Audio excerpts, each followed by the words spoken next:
Be quiet. No. Where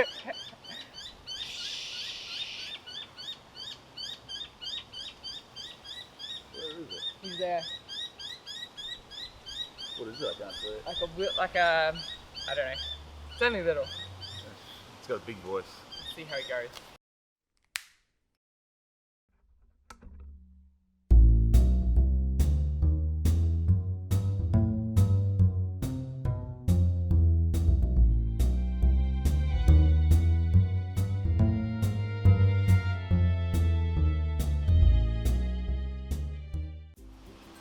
Hey everyone, welcome to this week's episode of Project Lean Lifter. As promised, I'm here with Jen. Hello. Jen from Uber Fitness and from GCWC, and who has been helping me greatly with my meal journey, my weight loss journey so far.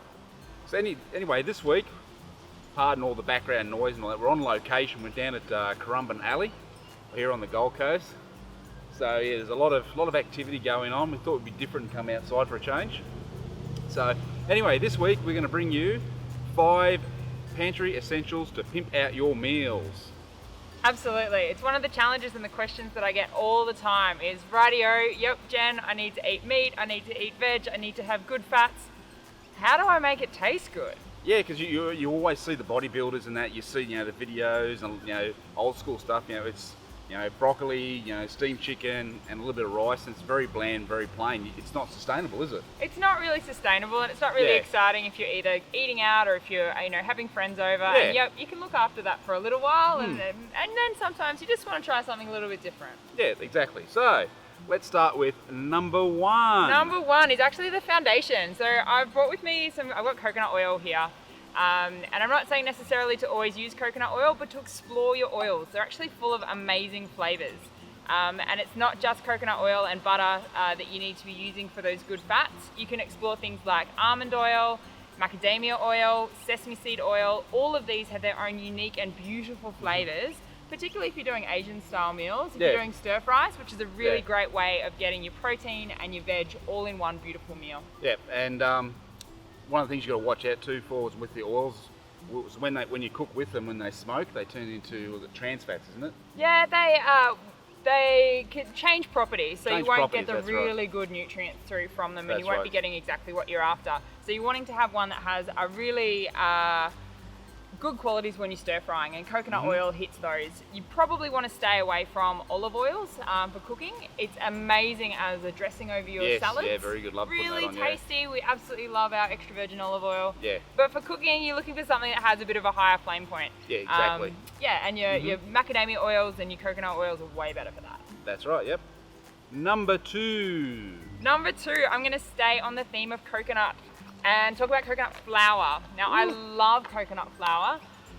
One of the great ways that you can prepare your meats is actually to make meatballs. So traditionally you'd think about meatballs and you go, right, what are we going to use as a binding agent? Yes. And one of the things that I think is absolutely fantastic is actually using coconut flour. It works really well as a binding agent rather than using, I guess, the traditional wheat bix or bread that lots of people have been using for years. Yeah, so it allows you, and it actually tastes really great if you're using chicken mince, turkey mince, beef mince, lamb mince. It really doesn't matter, and it won't overpower the flavor. So something else that I use coconut flour for a lot is actually shaking over the top of chicken. So if I was making kind of like chicken parmigiana, instead of having a really thick breadcrumb over it, shake it off in a little bit of coconut flour and then cook off your chicken, and you're still going to get that beautiful crust on it as well. Fantastic idea, And coconut flour is really high in fiber, which is one of the reasons that it's great to have, which will assist you to remove any toxins and fats through your body. That's very important too. Number 3. Number 3. Let's talk about fresh limes and lemons. They're amazing. I've got heaps here. Woo. Lots of limes, awesome. So I use limes and lemons for lots of reasons, and I actually start my day with a bit of lemon. So lemon in hot water first thing in the morning. Firstly, it keeps you hydrated, so you're having some nice water first thing in the morning. The pH of lemons and limes actually will alkalize your system. So adding them into water, and I know heaps of people struggle with just the taste of water. When I say to them, you need to be drinking lots of water. Lots of water. 4 litres a day of water, Absolutely, for your body mass, That's 4 right, litres a day. So to be able to keep that sustainable, again, it's just about adding flavour and how yummy are limes and lemons. Yep. At home we have, don't mind the bird behind us. At home we have one of those big glass water containers with a tap on it. Awesome. Yeah, and so we fill that up, we add ice in that, and we usually throw in some limes and lemons to add a bit of flavour, and it sits there for the day. Then we just pour it off as we need it. Great way. Absolutely. Also really good for flavouring fish or chicken as well. Yep. So lemon and pepper stir-fried chicken, absolutely delicious. And to squeeze over the top of your fish. Yeah, I'll put it over my omelette as well when I'm stir-frying an omelette up. That's also a great idea. And over the top of lamb, it's actually really nice to shave off a little bit of lemon as well, and you'll find it'll just give it that little extra oomph. Very nice. Beautiful. Number 4. Now we have a few options here in terms of spices and flavourings. Don't be afraid of them. Of the type you get out of the garden, I actually just picked these chilies out of my garden this morning.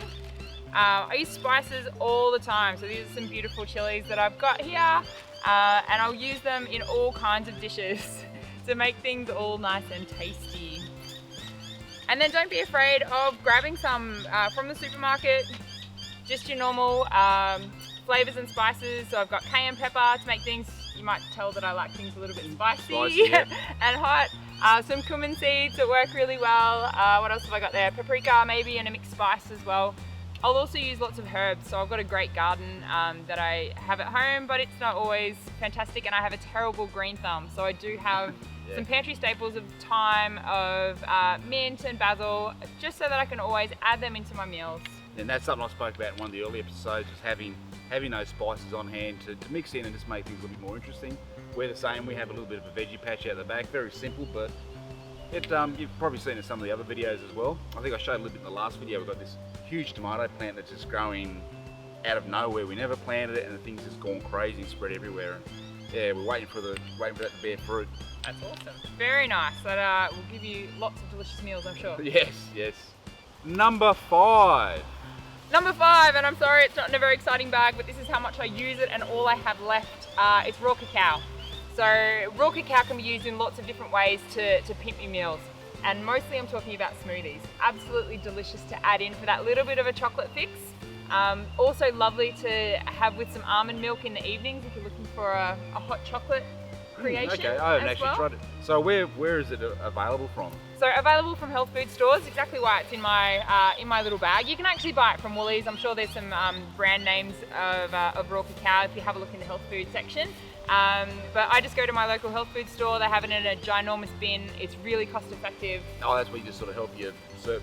Absolutely. Or how much you want, that's right. Exactly right. You go up to the front counter, weigh it off, and you're good to go. So they're buying in bulk, which really helps you keep the costs down. And I guess that's actually a really good point.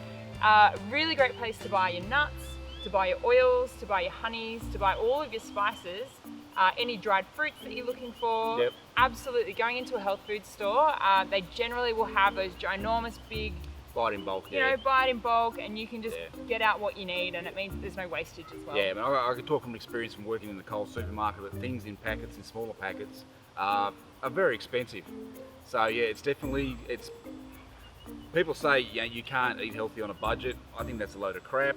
I've worked in the supermarket. I've seen people come through a register, spend $100 before they get to the first healthy item. So it's all about being smart, shopping in the right places. We shop at fresh fruit markets. We shop at the bulk butchers, and same thing health food store where you can buy your bulk and you buy how much you want. Definitely a cost-saving plan. Yep, absolutely fantastic, Marty. Okay, thank you for joining us this week, Jen. You're most welcome. So where can people contact you if they need to find any more information? People can find me. You can find me on my Facebook site, Jen Davis Coaching. You can also email me at jen@ubershape.com.au, or you can follow me on the Instagrams. I'm a little bit prolific on there. Very prolific, at the Evolution of Jen. Jump online. I'd love to touch base with you. Yep. Thank you so much. No worries. Thank you. Bye bye, everyone. Bye bye. Be quiet.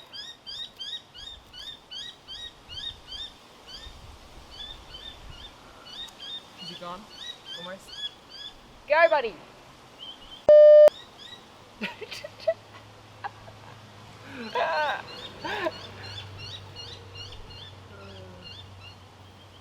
Alright, Okay. we'll try and push on quickly. Yeah.